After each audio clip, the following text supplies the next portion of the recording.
بسم اللہ الرحمن الرحیم۔ حضرت عبداللہ بن مسعود رضی اللہ تعالی عنہ کی روایت کا مفہوم ہے کہ نبی کریم صلی اللہ علیہ وسلم نے ارشاد فرمایا کہ جھوٹ سے پرہیز کرو، کیونکہ جھوٹ برائی کی طرف لے کے جاتا ہے اور برائی انسان کو جہنم کی طرف لے کے جاتی ہے۔ اور ایک انسان جھوٹ بولتا ہے اور اس میں لگا رہتا ہے یہاں تک کہ اللہ جل جلالہ کے ہاں وہ جھوٹا لکھ دیا جاتا ہے۔ اور تم سچ کو لازم پکڑو، کیونکہ سچ بھلائی کی طرف لے کے جاتا ہے اور بھلائی انسان کو جنت کی طرف لے کے جاتی ہے۔ اور ایک انسان سچ بولتا ہے اور اس میں لگا رہتا ہے یہاں تک کہ اللہ جل جلالہ کے ہاں وہ سچا لکھ دیا جاتا ہے۔ یہ صحیح مسلم کی روایت ہے۔ جھوٹ ایک ایسا مرض ہے جس سے تمام انبیاء کرام نے اپنی اپنی امتوں کو منع فرمایا ہے۔ برے اخلاق سے تقریباً تمام انبیاء کرام نے اپنی امتوں کو روکا ہے، اور جھوٹ برے اخلاق میں سر فہرست ہے۔ چنانچہ روایات میں آتا ہے کہ جب کوئی انسان جھوٹ بولتا ہے تو اس کے منہ سے ایک بدبو نکلتی ہے۔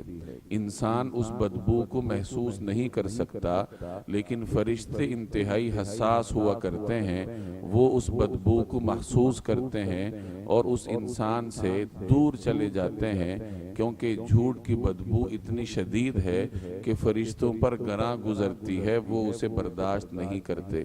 اسی لیے ایک روایت کا مفہوم ہے کہ بندہ مومن بزدل ہو سکتا ہے اور مختلف گناہوں کا صدور اس سے ممکن ہے، لیکن ایک مومن جھوٹ نہیں بول سکتا۔ آج جو ہم نے روایت پڑھی ہے اس میں رسول اللہ صلی اللہ علیہ وسلم نے یہی حقیقت واضح فرمائی کہ جب کوئی انسان جھوٹ بولتا ہے تو یہ جھوٹ اسے برائی کی طرف لے کے جاتا ہے، اور وہ برائی بالآخر اس انسان کو جہنم کے سپرد کر دیتی ہے۔ اور اگر کوئی آدمی مسلسل جھوٹ ہی بولتا رہے تو اللہ جل جلالہ کے ہاں اس کو جھوٹا لکھ دیا جاتا ہے۔ اور یاد رکھیے، یہ وبال اس وقت ہیں جب کوئی انسان انفرادی طور پر جھوٹ بولے، اور اگر کوئی قوم اجتماعی طور پر جھوٹ کو اپنا شعار بنا لے کہ کسی خاص دن کو جھوٹ کے لیے مقرر کر لیا جائے اور اس دن لوگ جمع ہو کر اجتماعی طور پر جھوٹ بولیں، تو یاد رکھیے کہ اجتماعی گناہ کا وبال انفرادی گناہ سے کہیں بڑھ کر ہے۔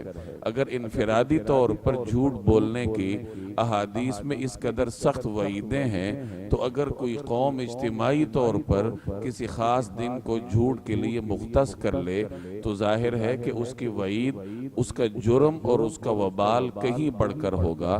تو کوشش کرنی چاہیے کہ انسان کی زبان سے جب بھی کوئی لفظ نکلے تو وہ سچ پر مشتمل ہو۔ اللہ تبارک و تعالی مجھے اور آپ کو عمل کرنے کی توفیق عطا فرمائے۔